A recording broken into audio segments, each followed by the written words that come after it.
Halo, selamat sore pemirsa. Kecurangan terstruktur sistematis dan masif atau TSM kerap mewarnai proses pemilu di Indonesia. Bersama saya Nadia Valeri, Anda menyaksikan Sindo Sore. Pemirsa, video amatir seorang siswa SMA Binus School Tangerang Selatan, Banten yang menjadi korban perundungan oleh teman sekolahnya viral di media sosial. Satu pelaku perundungan diduga merupakan anak dari Vincent Rompis. Kita ke informasi lainnya, pemirsa. Polda Metro Jaya kembali memeriksa artis Thammaratti Asmara terkait kematian anaknya Raden Adante Khalif yang diduga ditenggelamkan hingga tewas oleh Yuda Arfandi. Tak hanya Thammaratti Asmara, ibunya juga turut diperiksa oleh penyidik guna mengetahui apa motif dari kasus ini yang hingga saat ini masih belum diketahui.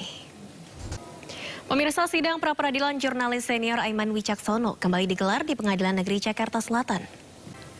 Pemirsa, rumah seorang ketua KPPS di Pamekasan, Jawa Timur rusak parah usai dilempari bahan peledak oleh orang tak dikenal. Beruntung tidak ada korban luka maupun korban jiwa dalam peristiwa ini. Pemirsa, ratusan warga menggeruduk kantor Camat Larantuka menuntut surat suara dihitung ulang dan kotak suara dibuka. Warga menduga kecurangan terjadi saat perhitungan perolehan suara salah satu partai.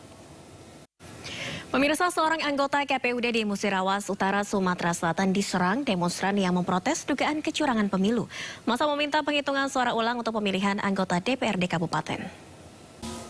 Pemirsa, Bawaslu Kota Bandar Lampung memeriksa 2 caleg DPRD Provinsi Lampung dalam kasus tercoplosnya 233 surat suara di Kelurahan Waikandis, Bandar Lampung. Pihak Bawaslu masih mendalami temuan dan menghimpun keterangan sejumlah pihak. Seorang bendahara KPPS di Balangan, Kalimantan Selatan membawa kabur honor anggota KPPS senilai 115 juta rupiah. Pelaku diamankan polisi saat sedang kabur di sebuah hotel di wilayah Tabalong. Forum Komunikasi Relawan Ganjar Mahfud mendesak KPU. Kembali di Sindo Sore, pemirsa. Timnas Amin menemukan sejumlah bukti kecurangan dalam pemungutan suara pada 14 Februari lalu. Sebagian besar yang ditemukan adalah kecurangan pengkondisian sebelum pencoblosan, di mana ditemukan adanya praktik intimidasi dan imbalan untuk mencoblos pasangan calon tertentu. Ya, pemirsa, Menteri Agraria dan Tata Ruang Hadi Cahyanto dikabarkan akan dilantik sebagai Menko Polhukam oleh Presiden Joko Widodo esok. Pemirsa, sebanyak 26 TPS yang tersebar di 13 kabupaten kota di Provinsi Jawa Tengah menggelar pemungutan suara ulang. Pemungutan suara ulang merupakan rekomendasi usulan dari Bawaslu Provinsi Jawa Tengah. Badan Pengawas Pemilu Provinsi Jawa Barat merekomendasikan KPU Kota Bekasi untuk menggelar pemungutan suara ulang di sejumlah TPS. KPU Kota Bekasi kini masih melakukan pengkajian rekomendasi yang dikeluarkan Bawaslu Provinsi Jawa Barat ini. Pemirsa, rekapitulasi penghitungan suara di 29 kecamatan di Kabupaten Tangerang, Banten terpaksa ditunda. Penundaan dikeluarkan untuk memperbaiki data suara di aplikasi Sirekap yang berbeda dengan formulir C1 hasil penghitungan. Pemirsa, Timnas Amin menemukan sejumlah bukti kecurangan dalam pemungutan suara pada 14 Februari lalu. Sebagian besar yang Cawapres nomor urut 3 Mahfud MD mengakui ada pembicaraan rencana pengajuan hak angket dan interpelasi di DPR atas kecurangan pemilu 2024 yang dinilai terstruktur, sistematis, dan masif. Namun pembicaraan ini adalah ranah partai pengusung.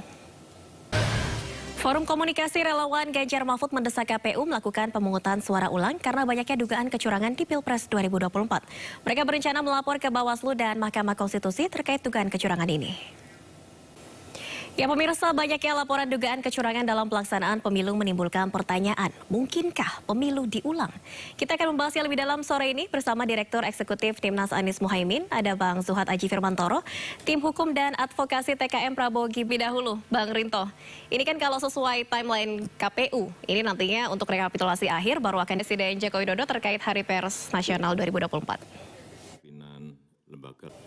Baik, kita lanjutkan kembali dialognya. Bapak-bapak, mohon maaf sekali tadi terpotong.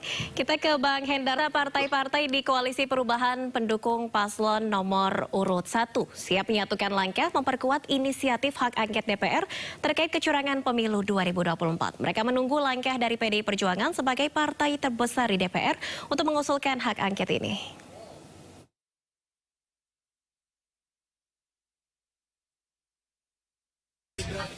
Baik, kita lanjutkan kembali Bang Zuhad. Ini dari paslon nomor urut 1 tadi Anies Baswedan menyebut sudah mempersiapkan langkah ke arah hak angket DPR. Dari Timnas Amin, bagaimana sejauh ini untuk persiapan dan langkahnya? Oke, baik. Dalam perspektif politik, Ya, pemirsa, proses rekapitulasi suara di sejumlah kecamatan dihentikan sementara lantaran